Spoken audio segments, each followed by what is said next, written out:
Hey everybody, welcome back to Break the Box. It's your girl Kalina. I hope you're having an epic day today. If you're watching this on Saturday, happy Saturday.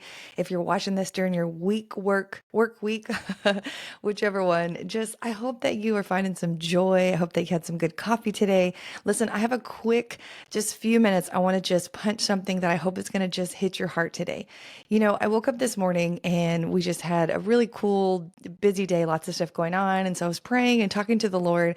And in the midst of that, I actually woke up feeling a lot of joy today, right? Like I woke up feeling I don't know. It's just like, hey, there's some good things happening and it's a busy season, but I felt good. I had some good coffee.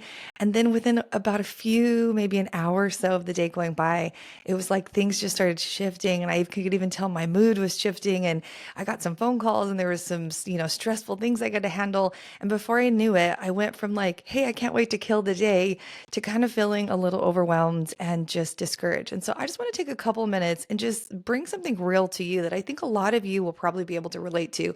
We're kind of living in a world where emotions run wild, right? Every single day we go through all of these different feelings depending on, what season we're in or what's happening that day. But a lot of times one of the hardest things for us, even as believers, is learning how to walk through our emotions without letting them control us, right? We all know that life is kind of like a roller coaster. Some days it's going to be a high and some days you're going to have to walk through some valleys. We know that, even the Bible talks about that. But listen, I want to kind of teach you for just a few minutes here on like how to actually walk through that roller coaster feeling that you may be going through even in your own life and how to still trust God through it. Listen to me for a minute. We've heard that statement. It's kind of a cliche church thing, but like faith over feelings. But there's actually a lot of truth to it. And I want to say this is that we have to learn to trust what God is and who He is over how I feel in the moment. Now, I'm not going to negate at all that emotions are not real.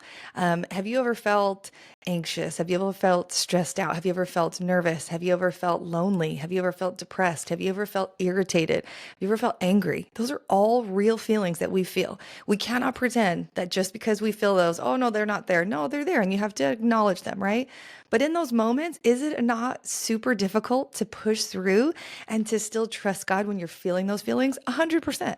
Like if I'm at Disneyland and I'm having the best day ever and I have a great cup of coffee in my hand, in those moments, I'm probably going to feel a lot of joy.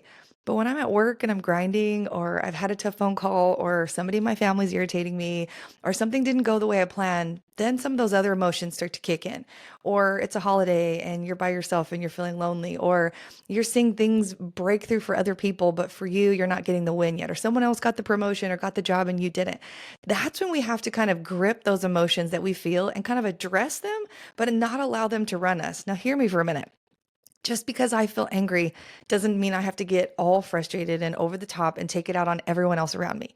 Now, it's not wrong for me to acknowledge maybe something happened that was valid that made me feel angry.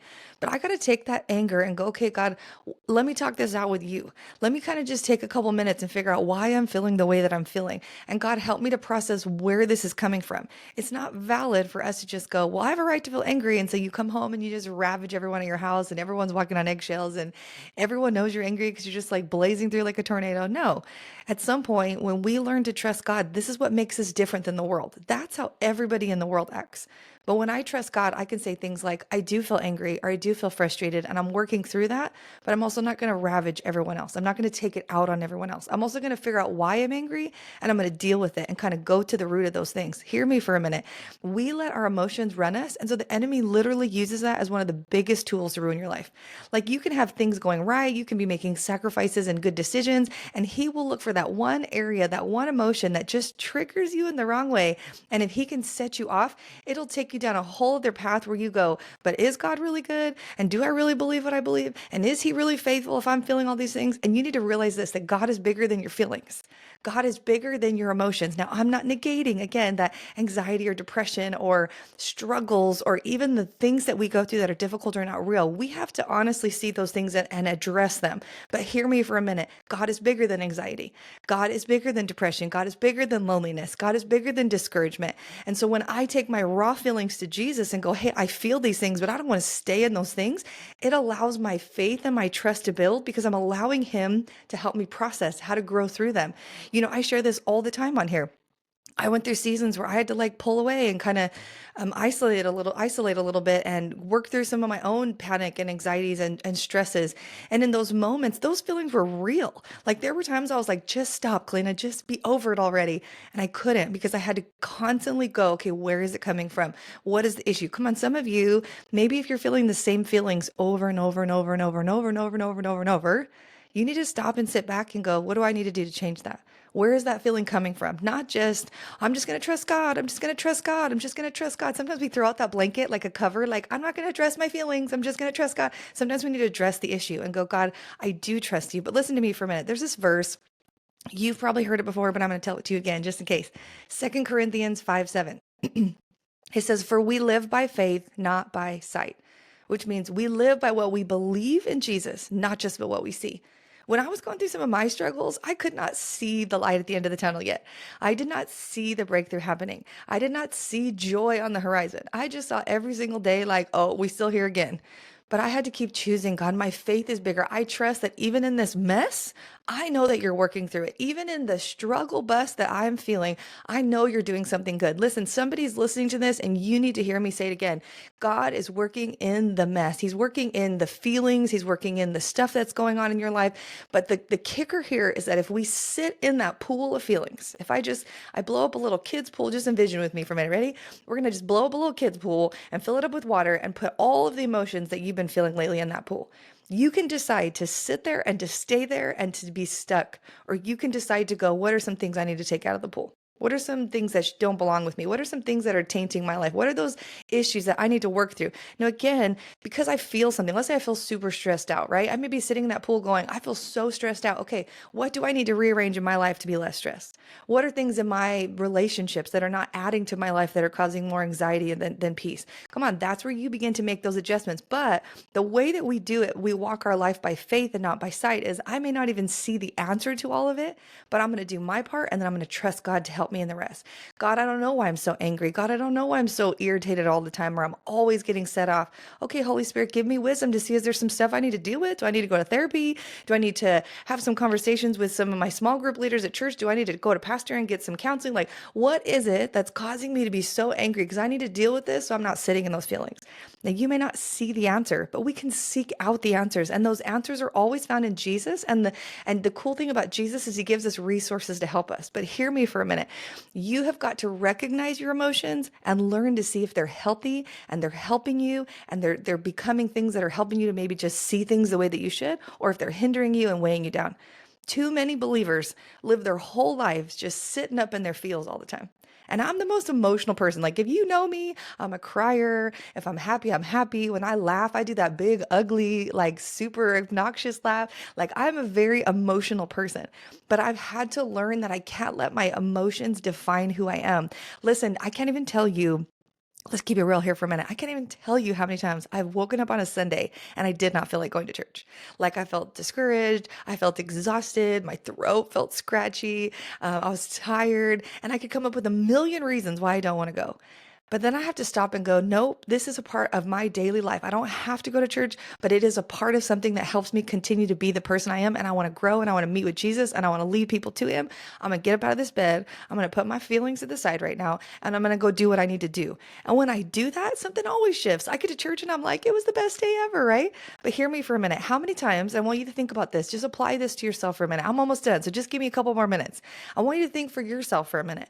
What is the thing, the top two or three emotions that you feel during the week? Are they healthy or are they not? If you're feeling joy, excitement, encouragement, hope, maybe even just desire for good things, hey, then that's in a good boat. But if you're feeling negativity, you're feeling irritation, you're feeling anger, you're feeling anxiety, you're feeling fear, we have got to identify those emotions and begin to say, God, it's time that I trust you with faith, not just to believe you're going to help me through them, but to really actively figure out how to do that.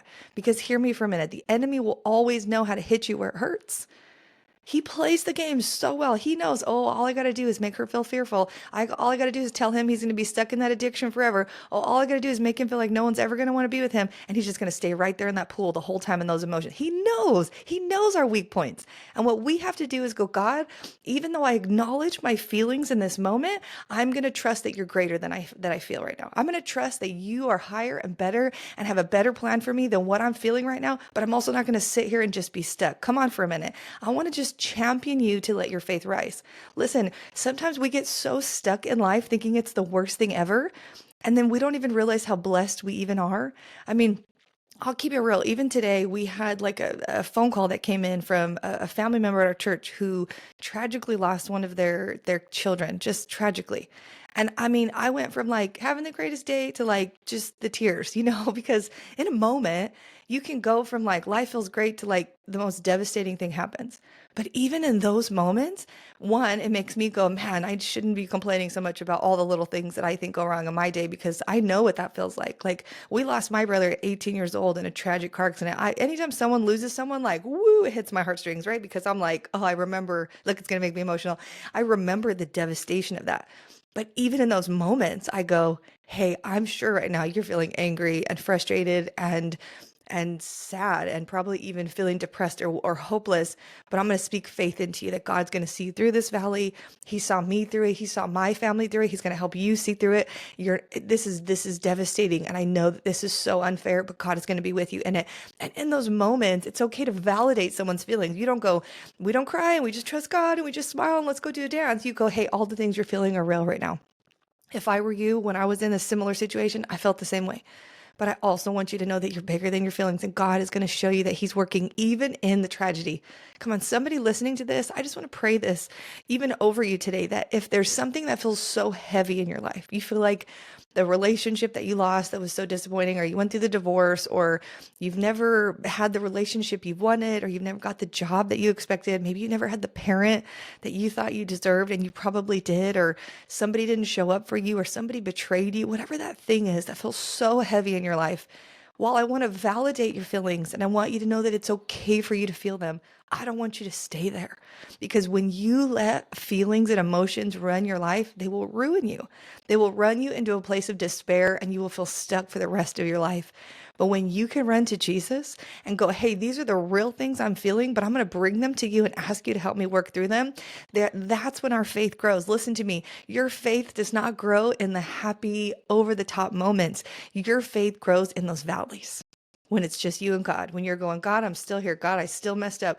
God, that person still betrayed me. God, that family member still doesn't get it. But I'm choosing to trust you. I'm choosing for you to let me see them the way that you do. I'm choosing for you to let me forgive. I'm choosing to trust you even when I don't see the light at the end of the tunnel. I'm choosing, even maybe in a devastational moment, to say, God, I still trust you. Hear me for a minute. God is faithful in every season. I have lived so many things where I have had to trust God in the midst of it. And I can tell you that He has proven faithful over and over. But if I got stuck in my feelings, sometimes I wouldn't have even trusted God for it because I would have just stayed in a pool where I went, well, I have every right to be here and every right to be mad and every right to be disappointed. Instead of saying, God, even though my feelings are real today, will you help me get up out of this pool? Will you help me take out things I don't need to have there? Will you help me to see through the tragedies, see through the frustrations? Will you help me to address things so that I don't get in a roller coaster where the enemy runs me based off how I feel every day? Listen, God has incredible things for your life. Even today, He has joy for you. He has hope for you. He has encouragement for you. He has love for you. But you cannot live by what your feelings say. You have to live by what God says. And God says this at the end of the day, I will never leave you. I will never forsake you. That I have a plan for you. I have a purpose for you. And that I will use all things for your good. Listen to me for a minute. He will be with you in those seasons. But don't let your feelings dictate all of your choices. Come on, how many of us have made the stupidest decisions in moments when we just had a feeling or we were in a mood? How many times have you shoved some food in your mouth you probably should have never been eating because you were just like, I'm all up in my feels, or you got so angry you got in an argument with someone and you just word vomited and you said some things you should have never said? Sometimes our feelings really are the thing that lead us astray. And while we need them and they're valid, we have to learn to control those things and to give it to God. So I'm going to pray for you today. And I'm going to ask that God's going to challenge, what are those feelings that are sitting at the top in your life? What are those feelings that every week you just constantly feel? And that if we can begin to address them, to go, God, I know that you're bigger than my mood swings. I know you're bigger than my feelings. God, I know even you're bigger than the things that are super painful. And we begin to trust God in that. You're going to begin to regulate better, become a better person that can stand on their own feet. You're also going to be not such an easy target for the enemy to take out all the time. And you're actually going to find more joy because you're going to learn how to go, I'm taking a breath and I'm walking with faith with the Lord. I'm going to trust him in that. There's going to actually be such a reset that will happen in your life. And so I'm going to pray for that for you today. Jesus, we just take a couple minutes on Break the Box today and we just release peace over feelings, peace over emotions. God, I pray that you would help every listener to identify some of the areas where there needs to be growth. God, even myself included, I just humble my heart and say, God, show us those things that maybe we just have lived with and we've just thought that was us that have been unhealthy. God, and in those things, will you meet us there? Will you meet us in the pain? Will you meet us in the discouragement? Will you meet us in those feelings and show us that we're not alone, but help us to be able to walk out some steps to have healing in them? And God, I pray that if there's someone who is walking through deep tragedies or deep heartache today, I pray that you would comfort them, that you would encourage them, that you would pour out so much love that even in the midst of all the chaos, they would feel the closeness of your presence. God, I thank you today that we would not allow the enemy to target us so easily, but we would catch on and say, nope, I'm choosing my faith even over what I see, even over what I feel today, and that it will bring greater breakthrough and joy in the long run. We praise you and we thank you for it in Jesus' name. Amen. All right, fam, that's my nugget for you today. I love y'all so much. I want to give you a quick heads up. We do have an upcoming program where we're going to be doing a second part to deliverance. Some of you guys got to watch that awesome episode I did with my friend Donna Martin. And so we're going to be doing a part 2, but just a Q&A this time. So if you have any questions about deliverance, about getting set free, you can either message me on any of my social media platforms. You can comment on this video. We're going to take on all the questions and try to answer those on the next episode. So stay tuned. I love y'all. Have a great rest of your day, and I'll see you next time.